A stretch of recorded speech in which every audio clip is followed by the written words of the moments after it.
A man walks into a restaurant for a blind date he never wanted. He's exhausted, broken, still grieving his wife 3 years later. His sister practically forced him here, saying he needs to start living again. He spots his date across the room and freezes. She's crying, her whole body shaking with sobs. He should leave. This is clearly a disaster. But something pulls him forward. One step, then another. She lifts her head, and his world stops. This woman is his CEO. The same CEO who's never noticed him in 4 years of working at her company. The woman who sits in a corner office on the top floor while he struggles to make rent every month. The woman who holds his career, his livelihood, his daughter's future in her hands. His mind races. What is she doing here? Does she know who he is? What she says next breaks him completely. Because in that moment, he realizes that the powerful woman everyone fears is just as broken as he is. Maybe more. Before we continue, let us know in the comment section where in the world you're tuning in from. We love seeing how far our stories reach. And if this story speaks to you, don't forget to like, share, and subscribe. Jacob's feet carried him forward before his brain could stop them. The woman at the table had her face buried in her hands, shoulders shaking. He stopped a few feet away. "Excuse me," he said softly. "Are you okay?" The woman's hands froze. Slowly, she lifted her head. Jacob's heart stopped. Her eyes were red and swollen, mascara streaked down her cheeks. She quickly grabbed her napkin and wiped at her face, trying to compose herself. "I'm so sorry," she stammered. "This is so embarrassing." Jacob stood there, unable to move, unable to breathe. "Can I sit?" he finally managed. She nodded, still wiping her eyes. "Yes, please." Jacob pulled out the chair and sat down. His hands were shaking. The restaurant noise faded to nothing. Neither of them spoke. Finally, she looked at him more carefully, her brow furrowing. "You look familiar. Have we met before?" Jacob's throat went dry. "I work for you. Marketing department." The color drained from her face. "Oh, God." "Yeah." She pressed her hand to her forehead. I didn't know. My assistant set this up. She's been trying to get me to date for months. She just said your name was Jacob." She looked at him, mortified. She had no idea. "My sister set me up too," Jacob said. "Just said her name was Natalia." She let out a shaky laugh. "This is a disaster. Do you want me to leave?" "No," she said quickly. "Please don't. I don't know what to do here." "What were you expecting?" Natalia looked at him, and something in her expression cracked. "Someone who didn't know who I was. Someone who might see me. Not the CEO, not the money. Just me." Her voice was bitter, raw. "Is that why you were crying?" Jacob asked gently. She was quiet, deciding whether to answer. Then she nodded. "I drove here thinking maybe this time could be different. That I could just be Natalia for once." She laughed hollowly. Then I realized how pathetic that was. I'm 32, successful by every measure, and I'm so lonely I can barely breathe. Jacob felt something twist in his chest. He'd spent 4 years resenting this woman, and here she was, falling apart. "I've never been loved," Natalia said, her voice breaking. "Not really. Everyone who's been with me wanted my money, my connections, never just me." She wiped her eyes. "I see people with families, with children, with someone waiting at home, and I feel this ache that won't go away." The waiter appeared, uncomfortable. "Have you folks?" "Not now," Jacob said firmly. The waiter left. "I'm sorry," Natalia said. "You didn't sign up for this." "Actually," Jacob said quietly, "I didn't either." She looked at him questioningly. My wife died 3 years ago. Allison. Brain aneurysm. She was 32. One day she was here, the next she was gone. Natalia's expression softened. Jacob, I'm so sorry. She left me with our daughter Ariel. She's 8, and for 3 years, I've been trying to hold us together. Working 70-hour weeks, because if I stop, I have to feel everything. He paused. My sister said I'm just surviving, not living. She's right. But you had love, Natalia said softly. Real love. I did. And losing it nearly destroyed me. They sat in the weight of their confessions. Two strangers who'd stumbled into each other's pain. What's your last name? Natalia asked suddenly. I should know, but Morrison. Jacob Morrison. Natalia pulled out her phone and typed. Her expression changed as she read. Curious, then confused, then angry. What is it? Jacob asked. You submitted a proposal 3 months ago.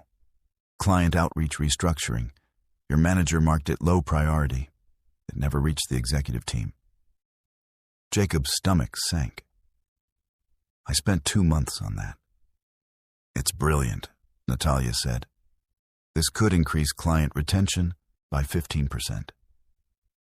She looked up, her eyes flashing. Who's your manager? Richard Collins. Why?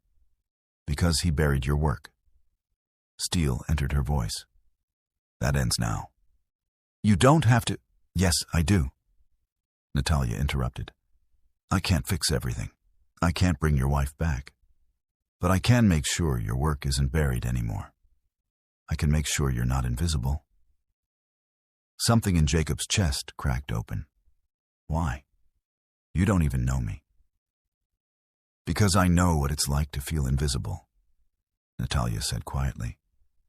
People look at me and see a title, a bank account. You go to work and people see just another employee. Not the father working himself to death. Not the man still grieving. Just someone expendable. Jacob's throat tightened. That's exactly what it felt like. I'm going to change things, Natalia said.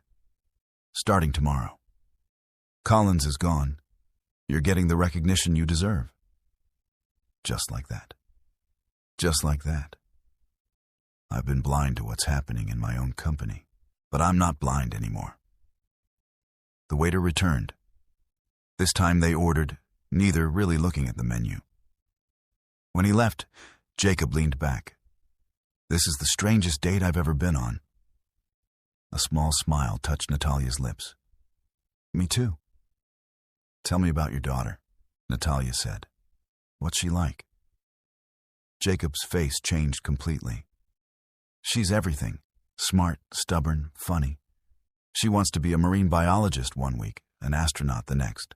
She plays soccer and she's terrible at it, but loves it anyway. She sounds wonderful. She is, Jacob said quietly. She deserves more than I can give her. I doubt that's true. It is. I miss her school plays for mandatory meetings. Can't afford vacations. She wears clothes too small because I'm waiting for payday. He paused. And she never complains. Just smiles and says we're okay. But we're not. Natalia was quiet. What if things were different? What if you didn't have to choose between being there for her and keeping the lights on? That's not how the world works. Maybe it should be. Maybe I can make it work that way. Their food arrived. They ate slowly, conversation flowing easier now. They talked about everything.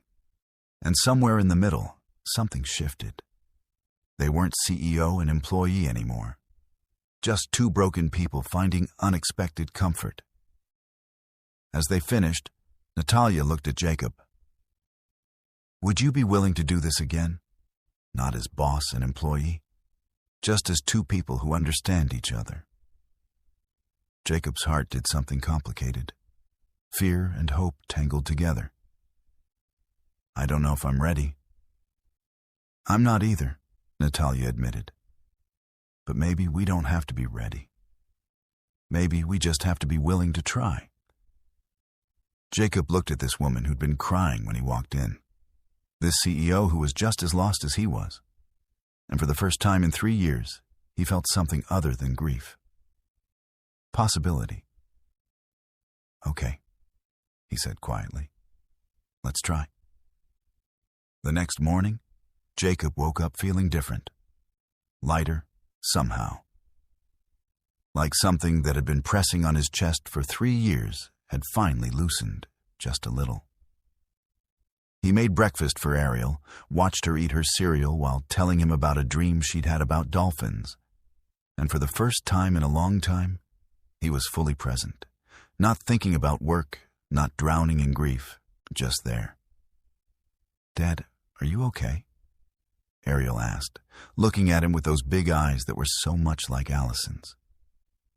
Yes, sweetheart, I'm okay. You look different. Jacob smiled. Different good or different bad? Different good, Ariel said, grinning with her gap-toothed smile. You look happy. The word hit him harder than it should have. Happy. He couldn't remember the last time someone had called him that. I had a good night, Jacob said simply. Was it the date Aunt Jessica made you go on? Jacob laughed. Yeah, it was the date. Did you like her? Jacob thought about Natalia sitting across from him, mascara running down her face, telling him she'd never been loved. Yeah, I think I did. Ariel's smile got even bigger. Good. You deserve to be happy, Dad. Jacob's throat tightened. So do you, kiddo. When Jacob got to the office, everything felt surreal. He walked through the same doors he'd walked through for 4 years, took the same elevator, sat at the same desk. But nothing felt the same. Around 10 o'clock, his phone buzzed. An email from HR. His heart started pounding. Jacob Morrison, please report to the executive floor. Conference room A. Jacob's hands went cold. This was it. Natalia regretted everything. She was going to fire him for making things awkward, for knowing too much. He took the elevator up, his stomach in knots. The executive floor was different from the rest of the building. Nicer, quieter, the kind of place he'd never belonged. He found conference room A and knocked. Come in, a voice said. Natalia's voice. Jacob opened the door. Natalia was sitting at the head of the table, dressed in a sharp, black suit, her hair pulled back. She looked nothing like the crying woman from last night. She looked like the CEO again. But when she saw him, her expression softened. Jacob, close the door and sit down. Jacob did, his heart racing. I wanted to talk to you before I made this official, Natalia said. Last night, I told you things were going to change. I meant it. Natalia, you don't have to... I fired Richard Collins this morning, she said simply. Jacob's jaw dropped. You what? I went through his files. Yours wasn't the only proposal he buried.